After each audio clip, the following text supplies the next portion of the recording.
నమస్తే. రుద్రాక్ష జ్యోతిష్యం కార్యక్రమానికి స్వాగతం.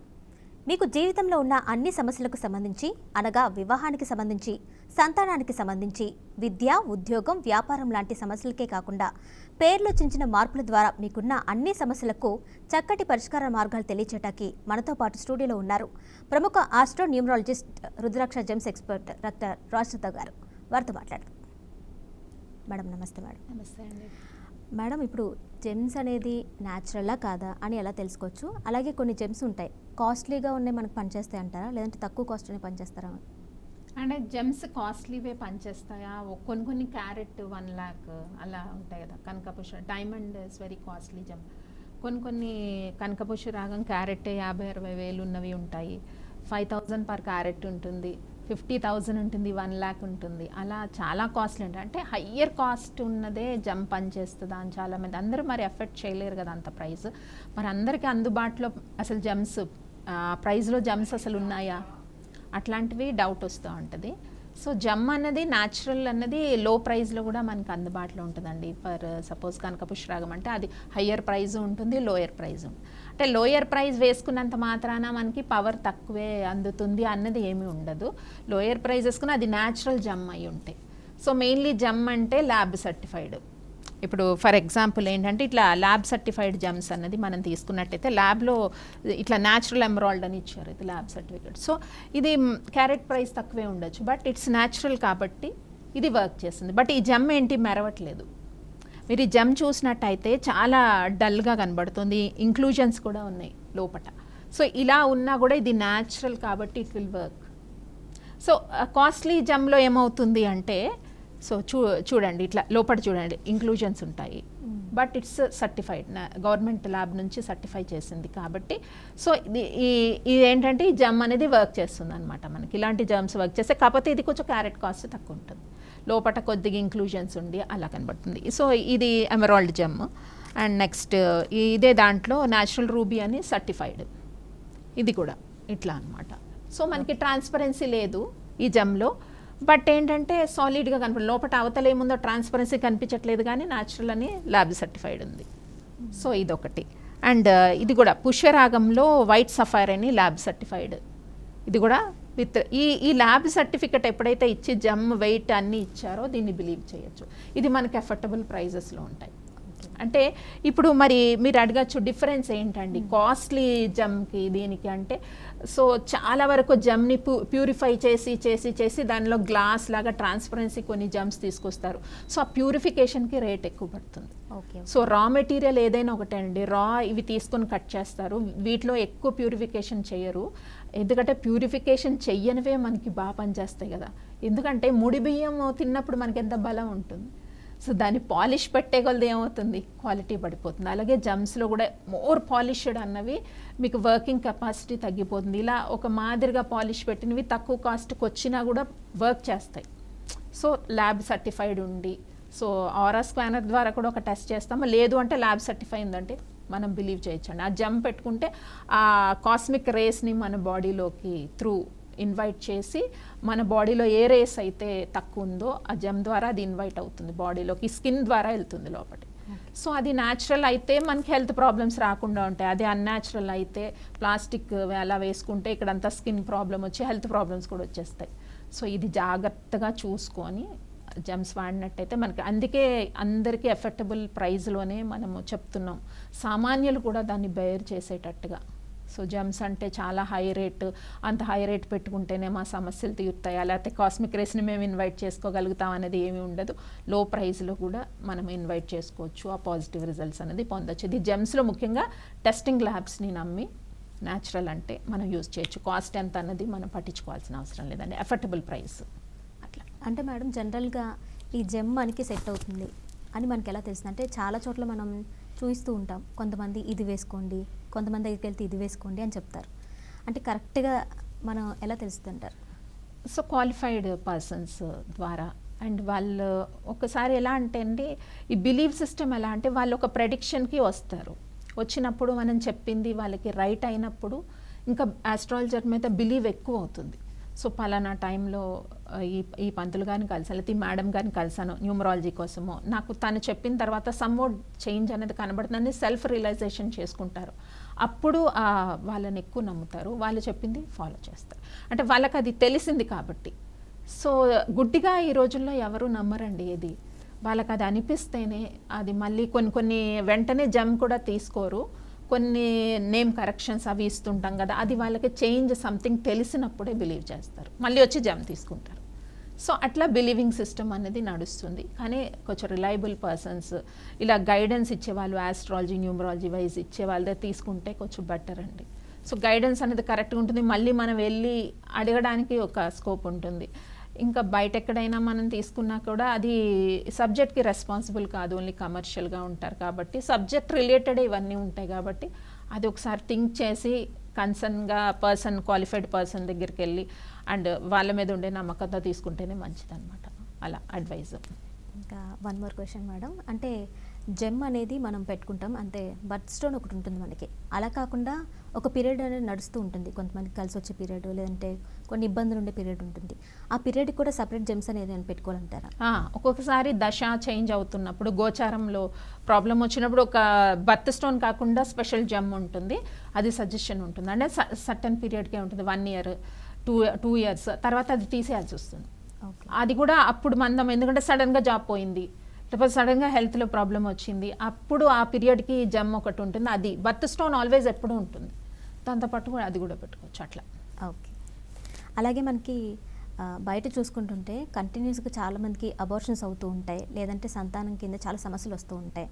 సో అలాంటి వాళ్ళకి ఏ రుద్రాక్ష పనిచేస్తుంది, ఎలా పనిచేస్తుంది?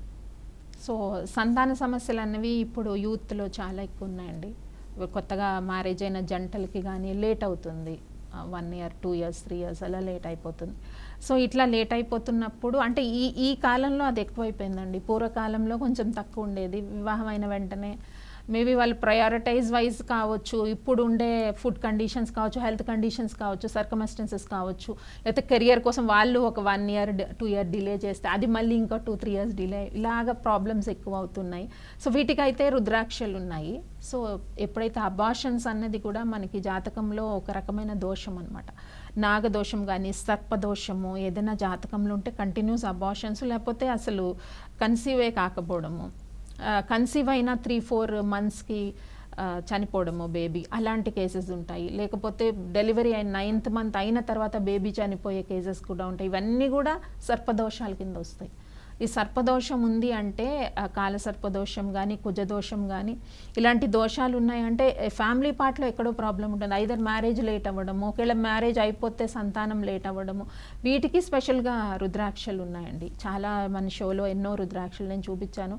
ఆ రుద్రాక్ష వేసుకోవడం వల్ల లోపట ఉండే చక్రాస్ కొన్ని హీల్ అయ్యి సో ఏదైతే ప్రాబ్లం వస్తుందో అక్కడ కొంచెం రెక్టిఫికేషన్, అంటే రుద్రాక్ష వేసుకోగానే ప్రెగ్నెన్సీ వస్తుందని కాదు.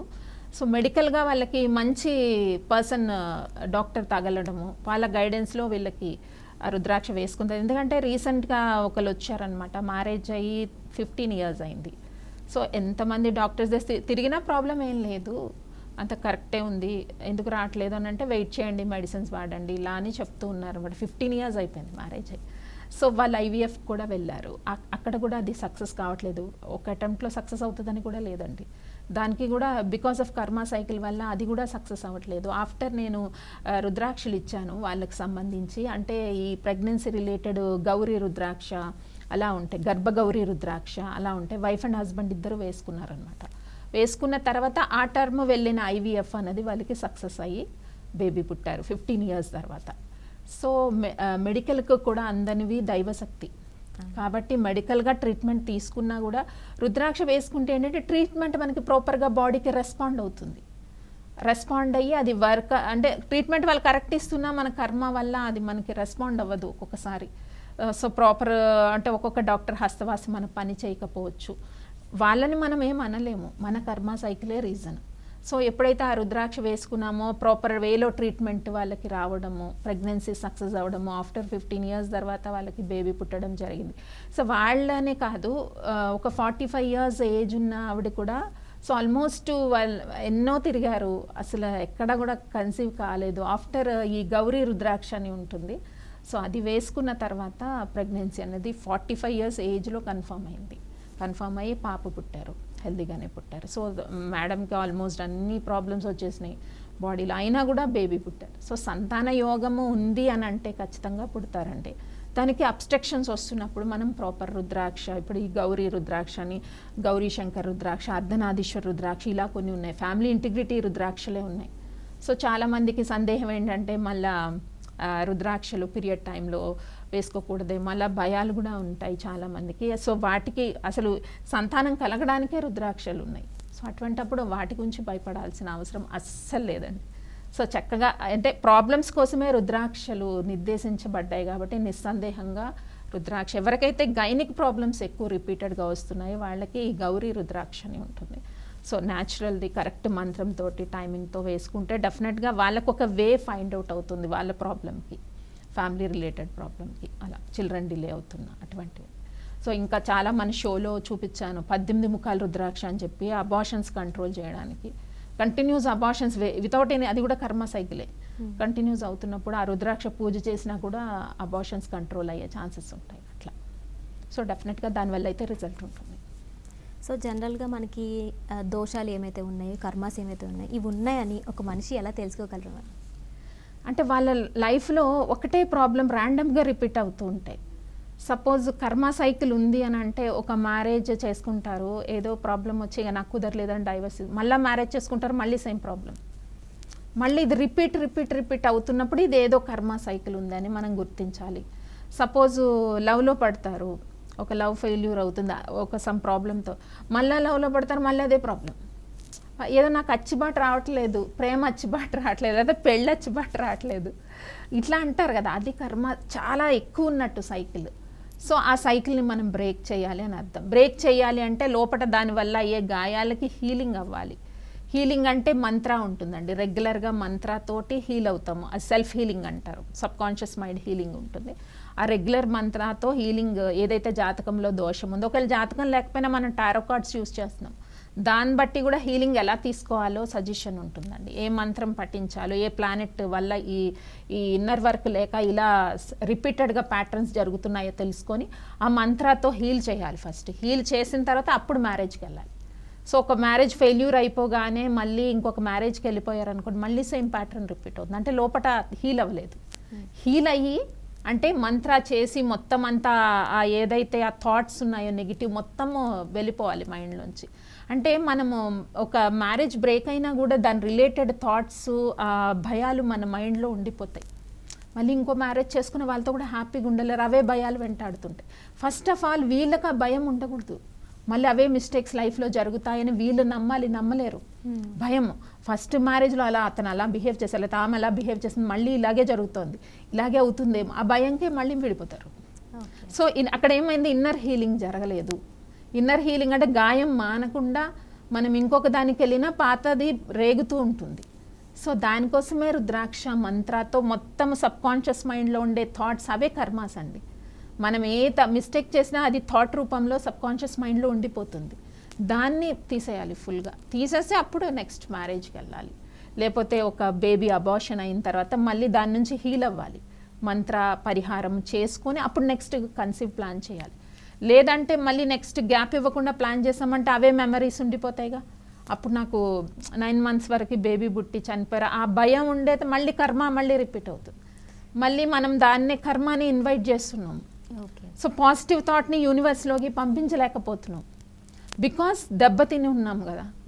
భయాన్ని యూనివర్స్లోకి పంపిస్తే మళ్ళీ అగైన్ రిటర్న్ ఆ భయం మనకి మళ్ళీ తిరిగి కొడుతుంది. వీటి గురించే రుద్రాక్షాసు జెమ్స్ వాడేదండి మెయిన్గా. ఇన్నర్ హీలింగ్, లోపట ఉన్న గాయాలు మానకుండా ఇంకొక దానికి వెళ్ళకూడదు, పూర్తిగా మాని ఐఎమ్ ఓకే, ఇప్పుడు పాజిటివ్ థాట్స్ ఉన్నాయి, భయాలు ఏమీ లేవు, ఇప్పుడు ఇంకొక మ్యారేజ్ నేను చేసుకున్న హ్యాపీగా ఉండగలనని వాళ్ళు బిలీవ్ చేయాలి ఫస్ట్, అప్పుడు వెళ్తే డెఫినెట్గా ఆ మ్యారేజ్ అనేది అంటే సైకిల్ని కంప్లీట్ చేసుకొని ఆ సైకిల్ని అక్కడికి బ్రేక్ చేసి వెళ్ళామని అర్థం. బ్రేక్ చేయడానికి మంత్రాలు, పూజలు, రుద్రాక్షలు ఇన్నర్ హీలింగ్కే పనిచేస్తాయి. సో అందుకనే చాలా వరకు వేసుకోగానే రిజల్ట్ అన్నది కనబడదు, ఎందుకంటే దానికి ఒక టైం ఫ్రేమ్ ఉంటుంది. సో చాలామంది వేసుకొని 6 months అయింది, 1 year అయింది, నాకేం చేంజ్ కానీ అంటే దాని టైం ఫ్రేమ్ ఒక 4 years ఉండొచ్చు, 3 years ఉండొచ్చు. ఆ 3 yearsలో మంత్రా చేసుకుంటూ కొంచెం అంటే అప్పుడు మనకే లోపల పీస్ అన్నది తెలుస్తుంది. అప్పుడు ఆటోమేటిక్గా మనకు ఒక అలయన్స్ అవకాశం వస్తుంది. అప్పుడు దాన్ని మన కంపాటబిలిటీ బాగుంటే అప్పుడు మ్యారేజ్కి వెళ్ళిపోవచ్చు. అందువల్ల ఈ మీల్ వైలు జమ్ము వేసుకున్న, రుద్రాక్ష వేసుకున్న మినిమమ్ 3 years హీలింగ్ టైం తీసుకుంటుందండి. వేసుకోగానే మీకు రాలేదని అనుకోకూడదు. ఒక జాబ్ అలాంటివి అయితే వెంటనే రావచ్చు. బట్ ఈ మ్యారిటల్ ప్రాబ్లం ఒకటండి, సంతాన సమస్యలు ఒకటి, హీలింగ్ కంపల్సరీ. లవ్ బ్రేకప్స్ వీటికి హీలింగ్ కంపల్సరీ. అండ్ కంటిన్యూస్గా హెల్త్ ప్రాబ్లమ్స్ ఇవన్నీ దీర్ఘకాలికంలో ఉంటాయి. మ్యారేజ్ రిలేషన్ దీర్ఘకాలికమైంది. సంతానం కూడా ఒక యోగము. ఇల్లుగా కొంతమంది అంటారు, ఎన్నిసార్లు అండి మేము ట్రై చేసాం, ఇంటికి ఎప్పుడు సెట్ కాదు, కొనుక్కున్నది ఆగదు. చాలా కేసెస్ విన్నాను నేను. ఇల్లు మాకు అచ్చిబాటు రాదండి, సొంత ఇల్లు కొనుక్కోగానే మాకు ఏవో అప్పులే అమ్మేయాల్సి వచ్చింది. అది కూడా కర్మ సైకిల్. సో దానికి మళ్ళీ హీలింగ్ అవ్వాలి. లోపల ఎక్కడో కర్మ బ్యాలెన్స్ ఉండిపోయింది ఏ జన్మలో, అదేవో స్టోను, రుద్రాక్షతో, మంత్రాతో హీల్ అవ్వాలి. హీలింగ్ ప్రాసెస్ ఎప్పుడైతే 3 years 4 years ఉందో జనాలకి ఏంటంటే ఇది పెట్టుకున్నాను రాలేదు, ఈ రుద్రాక్ష వేసుకున్నాను ఇన్స్టెంట్గా కోరుకుంటారు. బట్ ఇన్నర్ హీలింగ్ అనేది ఒక 1 monthలో 15 daysలో హీల్ అవ్వదు. ఇన్నర్ హీలింగ్ అనేది ఎన్నో జన్మల నుంచి వస్తున్న ప్రాబ్లం అది.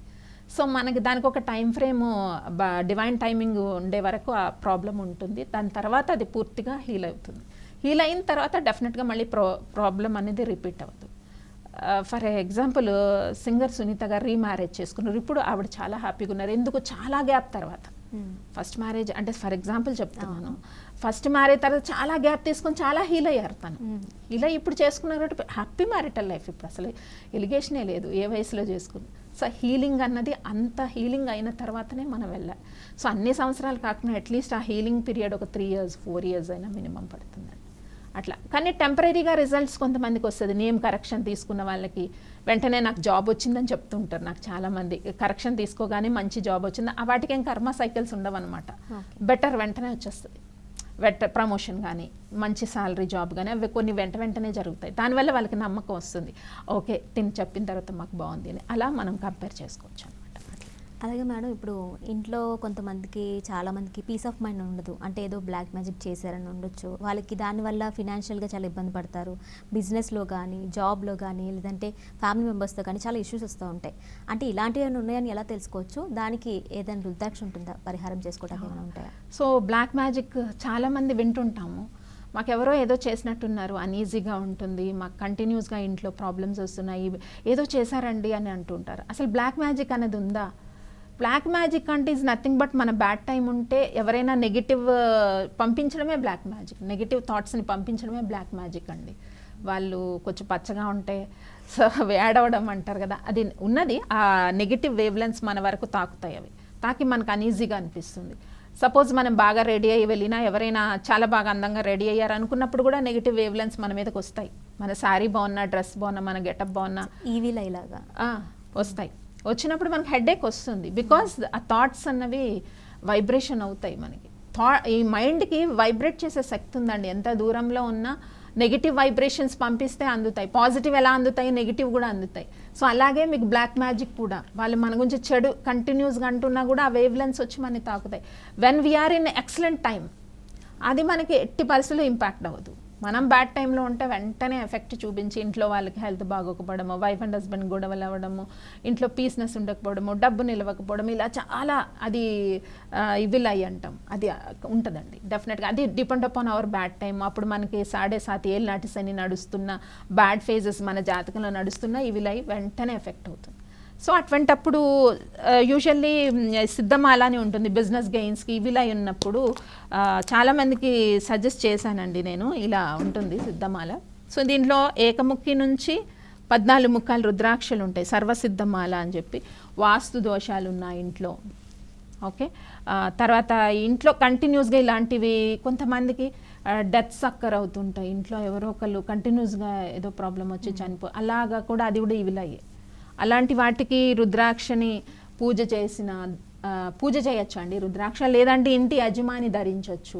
దిష్టి బాగా కొట్టింది అనుకున్నప్పుడు ఈ 14 ముఖాలు ఏకముఖి నుంచి 14 ఫేజ్ వరకు ఇందులో రుద్రాక్షలు ఉంటాయి. దీంట్లో మనం ఇందాక అనుకున్నట్టు అబార్షన్కి సంబంధించిన రుద్రాక్ష ఉంది, కెరియర్కి సంబంధించి ఉంది. ఏకముఖి నుంచి 14 కదా, 14 ఫేజ్ అన్నది శివుడితో సమానం అని చాలాసార్లు మన షోలో చూపిస్తుంటాం. ఇలా అన్నీ ఉన్నాయి ఇందులో, సర్వసిద్ధమాలిది. సో ఇలా వాస్తు దోషాలు ఉన్నా, ఈవిల్ అయి ఉన్నా కానీ, దిష్టి ఉన్నా, ఎవరైనా మనకి బ్యాడ్ చేశారో అనిపించిన ఈ రుద్రాక్షమాల పెట్టి పూజ చేసుకుంటే will get that positive energy. అంటే ఏవైతే అవి మనకి నెగిటివ్స్ ఇంట్లోకి వేవ్లెన్స్ రాకుండా ఇది అడ్డేస్తుంటుంది. చాలామంది డోర్కి యంత్రాలు కడుతుంటారు, యంత్రాలు కడుతుంటారు, నిమ్మకాయలు కడుతుంటారు. బికాస్ ఆ నెగిటివ్ ఎనర్జీ లోపలికి రాకుండా. నిమ్మకాయల్లో ఏంటంటే అక్కడ ఆపేసే శక్తి ఉంటుంది, కళ్ళుప్పులో కూడా ఆ శక్తి ఉంటుంది. నెగిటివ్స్ని తీసుకొని పాజిటివ్ రిలీజ్ చేస్తుంది కళ్ళుప్పు. అందుకే కళ్ళుప్పు వేసి ఇల్లు తుడవడము, మనం స్నానం చేసే దాంట్లో ఒక స్పూన్ కళ్ళుప్పు వేసి స్నానం చేయడము నైట్ టైం నిద్ర పట్టడానికి. మనకి ఈవిలై ఉన్నా నిద్ర పట్టదు, ఇంట్లో ఏదో నెగిటివ్ ఎనర్జీ తిరుగుతున్నా నిద్ర పట్టదు. ఇవన్నీ వీటికి రుద్రాక్షలు చాలా ప్రొటెక్ట్ చేస్తాయి. సో ఇలాంటి చిన్న చిన్న టిప్స్ వల్ల కూడా ప్రొటెక్షన్ ఉంటుంది. రుద్రాక్షలు ఏంటంటే మెయిన్ నెగిటివ్స్ని ఇంట్లోకి రానివ్వకుండా, ఎక్కడైతే శివపార్వతులను పూజిస్తామో రుద్రాక్షలు ఎక్కడ ఉంటే అక్కడికి ఇవన్నీ రావండి, దుష్ట శక్తులు ఇంట్లోకి రావు. సో ఆ రకంగా మనము యూజ్ చేసుకోవచ్చు, సిద్ధమాలను ధరించవచ్చు, పూజ చేయొచ్చు ఆ రకంగా అన్నమాట. అంటే మేడం ఇప్పుడు మనం వర్క్ ప్లేస్లో కావచ్చు, లేదంటే బయట తిరిగేటప్పుడు కావచ్చు, జనరల్గా ఎవరైనా ఒకళ్ళు ఉన్నారంటే వర్క్ ఎన్విరాన్మెంట్లో కానీ బయట కానీ కంటిన్యూస్గా ఈవిల్ పవర్ అనేది ఉంటుంది. ఎందుకంటే రోజు చూస్తారు, అదే రిపీట్ అవుతూ ఉంటుంది. సో అలాంటి వాళ్ళు ధరించవచ్చు. లేదు ఇంట్లో పెట్టి పూజ చేసుకున్నా కూడా ఆ వైబ్రేషన్స్ మనతో ఉంటాయి. అంటే ధరించడానికి కొంచెం ఇబ్బంది అనుకున్న వాళ్ళకి పూజలో శివుడికి ఆ మాల వేసి పూజ, ఒకసారి శివుడికి మాలేసి పూజ చేసినప్పుడు మళ్ళీ ధరించకూడదు. ధరిస్తే కంటిన్యూస్గా ధరించాలి. సో ఇంత హెవీది కంటిన్యూస్గా ఎలా ధరించాలి అని డౌట్ వస్తే డేలో 8 hours వర్కింగ్ అవర్స్లో, ఏదైనా రియల్ ఎస్టేట్ చేస్తున్న వాళ్ళ బిజినెస్ టైమింగ్లో, ఆఫీస్ అవర్స్లో వేసి మళ్ళీ అయిపోయినాక తీసి పెట్టి మళ్ళీ పొద్దున్నే స్నానం చేసి వేసుకోవచ్చు. అలా బాడీ పైన 8 to 9 hours మాల ఉన్నా కూడా, లేకపోతే ఎనీ రుద్రాక్ష ఉన్నా కూడా ఆ ప్లేస్లో ఉండే ఈవిల్ ఐని కంట్రోల్ చేస్తుందండి. సో అక్కడ నుంచి ప్రొటెక్షన్ వస్తుంది. ఇప్పుడు డెత్ విజిట్కి వెళ్తారు, అప్పుడు కొంచెం నెగిటివ్ ఎనర్జీ కదా, ఏడుపులని అవని, అవి మనతో పాటు మళ్ళీ రాకుండా రుద్రాక్ష మెడలో ఉంటే అది మన బాడీకి ఆ వైబ్రేషన్ అంటుకోకుండా ప్రొటెక్ట్ చేస్తుంది. వచ్చిన తర్వాత రుద్రాక్షని శుద్ధి చేయాలి, శుద్ధి చేసి మళ్ళీ మనం వేసుకుంటే ఆ నెగిటివ్ రుద్రాక్ష తీసుకొని మళ్ళీ ఆ నెగిటివ్ని రిలీజ్ చేసేసి మళ్ళీ మనకి పాజిటివ్ ఇస్తుంది. అట్లా అది ప్రొటెక్ట్ అవుతుంది. అలాంటి ప్లేసెస్కి వెళ్ళినప్పుడు రుద్రాక్ష చాలా అవసరం. డెత్ విజిట్ కానీ, ఏదైనా హాస్పిటల్కి వెళ్ళి ఎవరినైనా మనం విజిట్ చేసినప్పుడు, అంటే అది తప్పు కాదు, మానవతా ధర్మం, కానీ కొన్ని వైబ్రేషన్స్ మనతో వస్తాయి. కొన్ని మనకు అవి ఎక్కడైనా కర్మాలు కనెక్టివిటీ ఉంటే మన లైఫ్లో కూడా మళ్ళీ అవి వెంటాడతాయి. అందువల్ల రుద్రాక్ష అటువంటి టైంలో చాలా ప్రొటెక్షన్ ఉంటుంది. చాలామంది ఏంటంటే అలాంటి ప్లేసెస్కి వెళ్ళినప్పుడు దాన్ని తీసేసి వెళ్ళకూడదు. తర్వాత ఇంకో డౌట్ కూడా, నాన్ వెజిటేరియన్ లిక్కర్ తీసుకున్నప్పుడు రుద్రాక్ష శివుడిదే కదా, పవిత్రంగా మనం ఉండాలి కదా అని కానీ ఆ టైంలో ఉంచుకుంటేనే మంచిది. ఎందుకంటే ఆ ఆహారం నుంచి వచ్చే నెగిటివిటీ నుంచి బాడీని చక్రాస్ ప్రొటెక్షన్ కోసం రుద్రాక్ష అవసరం. లిక్కర్ ఏమో చెప్పలేదండి, ఏ పదార్థంలో ఏ నెగిటివ్ ఉందో చెప్పలేము. నాన్ వెజ్ తీసుకునే టైంలో, non veg is not good, కానీ తీసుకునే అలవాటు ఉంటుంది చాలామందికి. అది బాడీకి ఎఫెక్ట్ కాకుండా ఆ టైంలో రుద్రాక్ష ప్రొటెక్ట్ చేయొచ్చు కదా. సో అయిపోయిన తర్వాత శుద్ధి చేసే ప్రక్రియ ఉంది, శుద్ధి చేసి మళ్ళీ వేసుకోవచ్చు. సో అలాంటి టైంలో అందరూ కూడా రుద్రాక్ష అట్లీస్ట్ పాకెట్లో పెట్టుకోవడము, ప్రొటెక్షన్ కోసమే రుద్రాక్ష అన్నది. అంటే పాజిటివ్ ఎనర్జీస్ని కాపాడుకోవడానికి, ఆరాని లాక్ చేయడానికి, పాజిటివ్ ఆరాని లాక్ చేయడానికి రుద్రాక్ష యూస్ అవుతుంది. అట్లా. అంటే మేడం ఈ మాల ఇంట్లో యజమాని వేసుకుంటే సరిపోతుందా, లేదంటే ఇంట్లో అందరూ వేసుకోవాలంటారా? అందరూ వేసుకోవచ్చు, బట్ యజమాని మెయిన్లీ వేసుకుంటే, ఇంటికి యజమాని క్యాప్టెన్ ఆఫ్ ద షిప్ కాబట్టి ఆయన బాగుంటే, నాన్నగారు కానీ భర్త గారు కానీ బాగుంటే మిగతా వాళ్ళందరూ ఆటోమేటిక్గా బాగుంటారు. భర్త బాగుంటే పిల్లలు, భార్య బాగుంటారు, భర్త వేసుకోవచ్చు. లేదా నాన్నగారు వేసుకుంటే పిల్లలు అందరూ బాగుంటారు, భార్య అందరూ, అలా కూడా వేసుకోవచ్చు. అంటే మెయిన్లీ లేదు ఎవరికి ఎక్కువ హెల్త్ ఎఫెక్ట్ అవుతుంది, ఇంట్లో 3 పిల్లలు ఉన్నారనుకోండి, ఒక బేబీకి ఎక్కువ హెల్త్ ప్రాబ్లం వస్తే ఆ బేబీకి వేయచ్చు. అలా లేదు మొత్తానికి పూజా మందిరంలో పెట్టేస్తే అందరికీ వైబ్రేషన్ వస్తుంది, ఇంట్లో ఎవరు ఉంటారో అందరికీ వైబ్రేషన్ వస్తుంది. అలా కూడా మనం యూజ్ చేయొచ్చు అనమాట. అలాగే మేడం చాలామంది కూడా నేమ్ చేంజెస్ చేస్తూ ఉంటారు, నేమ్ కరెక్షన్ కూడా చేస్తూ ఉంటారు. ఫర్ ఎగ్జాంపుల్ నేమ్ చేంజ్ ఏంటంటే పెళ్ళికి ముందు ఒక పేరు ఉంటుంది, పేరు బలం లేదని పెళ్లి తర్వాత మార్పు చేస్తూ ఉంటారు. అంటే నిజంగా పేరు బలం మార్చడం వల్ల జీవితం మారుతుందా? అది కూడా వైబ్రేషనేనండి. కాలింగ్ నేమ్ ఎప్పుడైతే ఒక పేరు పిలుస్తున్నామో వైబ్రేట్ అవుతాం, ఆ పర్సన్ని వైబ్రేట్ చేస్తున్నామో. సో పేర్లు మార్చుకోవడంలో అనేది చాలా ప్రాక్టికల్గా మనకి కొన్ని కనబడతాయి. ఇప్పుడు చాలామంది సినిమా వాళ్ళవి ఒరిజినల్ నేమ్స్ ఎవరివి కావు, పేరు మార్చిన తర్వాత లక్ మారింది కదా. చిరంజీవి గారు, శివశంకర్ వరప్రసాద్, భక్తవత్సలం గారు, మోహన్ బాబు గారు, మోహన్ బాబు. సో పేరు మార్చడంలో వైబ్రేషన్ మారుతుంది, మనకు అది ప్రూవ్ అయింది. సో అలా నిజంగానే మనం పిలిచే పేరులో వైబ్రేషన్ ఉంది. సో పిలిచే పేరు కొంచెం ఏదైనా మార్పులు చేసుకుంటే మన జాతకానికి అనుగుణంగా డెఫినెట్గా లక్ మారుతుంది. అంటే వైబ్రేషన్ చేంజ్ అయ్యి మంచి జరిగే వైబ్రేషన్ ఆ బాడీకి పట్టుకుంటుంది. మన ఫ్రెండ్స్ పిలిచే దాన్ని బట్టి, మనని అఫీషియల్గా ఎవరు ఎలా పిలుస్తున్నారు అలా దాన్ని బట్టి. సో ఈ పిలిచే పేర్లు ఒక స్టేజ్ వచ్చాక మార్చుకోవడం కష్టం అవ్వచ్చు. సో అప్పుడు స్పెల్లింగ్, సంతకంలో మార్పు, చిన్న స్పెల్లింగ్ అడ్జస్ట్మెంట్ ద్వారా కూడా లక్ని డెఫినెట్గా మారుతుందండి. అంటే మార్పు అనేది ఇన్నర్గా తెలుస్తుంది మనకి. సంథింగ్ వి ఫీల్ బెటర్, కష్టపడుతున్న దానికి కొంచెం బెటర్ అనిపిస్తుంది. ఇప్పుడు ఇదివరకు ఏంటో నేను ఎంత చేసినా నా దగ్గర డబ్బులు ఉండకపోవడము, నాకు ఒక గుర్తింపు రాకపోవడం, అలా అనుకున్న వాళ్ళందరికీ స్పెల్లింగ్ కరెక్షన్ తీసుకున్నాక, కాలింగ్ నేమ్ మార్చుకున్న తర్వాత డిఫరెన్స్ కనిపిస్తుంది. తర్వాత చిన్నపిల్లల పేర్లు, ఇప్పుడు పుట్టిన పిల్లలకే చక్కగా పేర్లు మంచి స్పెల్లింగ్స్ అనేది సెట్ చేసి ఇస్తున్నాం, అది ఆప్షన్ ఉంది. Already date of birth certificate వచ్చిన వాళ్ళకైతే స్పెల్లింగ్ అడ్జస్ట్మెంట్. కాలింగ్ నేమ్ కొంచెం పెట్ నేమ్స్తో కూడా చాలా మంది పిలుస్తున్నారండి. పెట్ నేమ్స్లో మెయిన్ నేమ్ ఒకటి, పెట్ నేమ్ ఉంటే కూడా వైబ్రేషన్స్ డిస్టర్బ్ అవుతాయి. పెట్ నేమ్ కూడా వైబ్రేషన్లో పెట్టుకుంటే మంచిది. అంటే చిన్ని, బన్ను అలాంటి పేర్లు. అంటే నేమ్ ఒకటి ఉంటుంది, పెట్ నేమ్ వేరే పిలుస్తారు, ఇంట్లో ముద్దుగా పిలుచుకుంటారు కదా, అవి కూడా వైబ్రేషన్ చూసే చెప్తున్నానండి ఇప్పట్లో. ఎందుకంటే అలా కూడా పాజిటివ్ వైబ్రేషన్ ఇవ్వాలని అందరూ ఇంట్లో వాళ్ళు కూడా అఫీషియల్గా పిల్లలేరు కదా పిల్లల్ని, చిన్న పిల్లల్ని. సో ఆ బన్ను, తర్వాత టింకు, ఆ పేర్లలో కూడా will see the letter vibration. అది కూడా వైబ్రేషన్ బాగున్న పెట్ నేమ్స్ కూడా అడిగి పెట్టించుకుంటున్నారు ఇప్పుడు. మెయిన్ నేమ్తో పాటు పెట్ నేమ్, ఇది పిలాలనుకుంటున్నాం మా బేబీని. ఇప్పుడు యుఎస్ లాంటి కంట్రీస్లో పుట్టగానే పేరు పెట్టేయాలి. అక్కడ అసలు గ్యాప్ ఇవ్వరండి హాస్పిటల్ వాళ్ళు. అలాంటి వాళ్ళు అక్కడి నుంచే కాల్ చేసి వెంటనే నేమ్ స్పెల్లింగ్ తీసుకుంటారు, లెటర్, కాలింగ్ నేమ్. సో అవి వర్కౌట్ అవుతున్నాయి. సో పిల్లలకి హెల్త్ ప్రాబ్లమ్స్ ర్యాండమ్గా రాకుండా. సో చాలా వరకు అది బాలారిష్టాలు ఉంటే కూడా నేమ్ కరెక్షన్ చేస్తే చాలా యూజ్ ఉంటుంది. బాలారిష్టాలు ఉంటే రుద్రాక్షలు వేస్తూ ఉంటాము, దాంతోపాటు నేమ్, కాలింగ్ నేమ్ మారుస్తున్నప్పుడు కూడా వాళ్ళ వైబ్రేషన్స్. బాలారిష్టాలు కూడా కర్మ సైకిల్సే. కొంతమందికి పుట్టిన దగ్గర నుంచి మాటలు ఉండవు. సో ఒక 12-13 years వరకు తొందరగా వాళ్ళు యాక్టివిటీస్ చేయలేరు, నడవడము, ఇవన్నీ బాలారిష్టాలు 12 ఏళ్ళు ఉంటాయి. అవి కూడా కర్మ సైకిల్స్. వాటికి కూడా కాలింగ్ నేమ్స్తో అండ్ రుద్రాక్షస్తో వీటితో క్లియర్ చేయొచ్చు, ఆ సైకిల్స్ని క్లియర్ చేయొచ్చు అనమాట. సో నేమ్ అన్నది ఇంపార్టెంట్ రోల్. ఎందుకంటే మ్యారేజ్ అయిన తర్వాత కొంతమంది లైఫ్ మారుతుంది కదా. బిఫోర్ మ్యారేజ్ ఒక నేమ్ ఉండి మ్యారేజ్ టైంలో జాతకాలు కలలేదని నేమ్ మార్చిన వాళ్ళకి నిజంగా మారుతుంది కదా. సో ఉన్నది, దేర్ ఇస్ చేంజెస్ అయితే ఉన్నాయి. అంటే కొంతమంది ఉంటారు కదా మేడం, అంటే వాళ్ళది నక్షత్రం బట్టి కొన్ని అక్షరాలతో పేర్లు పెట్టాల్సి వస్తుంది.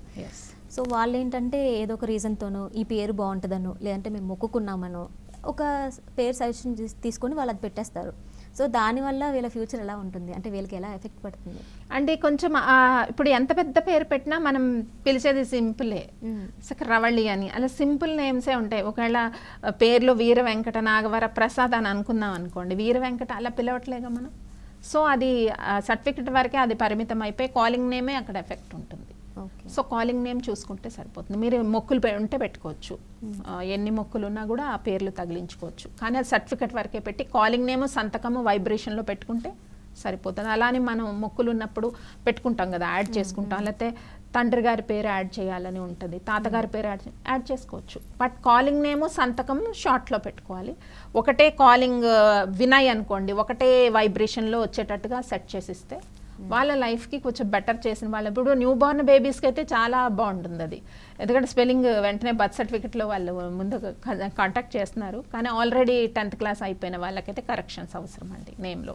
సో డెఫినెట్గా వైబ్రేషన్స్ ఉన్నాయి వాటిలో కూడా, న్యూమరాలజీలో కూడా వైబ్రేషన్స్ ఉన్నాయి. స్పెల్లింగ్ ఎంతోమంది యూజ్ చేశారు. జయలలిత అన్నప్పుడు కూడా AA, జయలలిత గారు సీఎం AA యూజ్ చేశారు. అలా ఉన్నాయి. న్యూమరాలజీ కూడా వైబ్రేషన్స్ ఉన్నాయి, పాజిటివ్ వైబ్రేషన్స్, అలా కూడా ఇవ్వచ్చండి.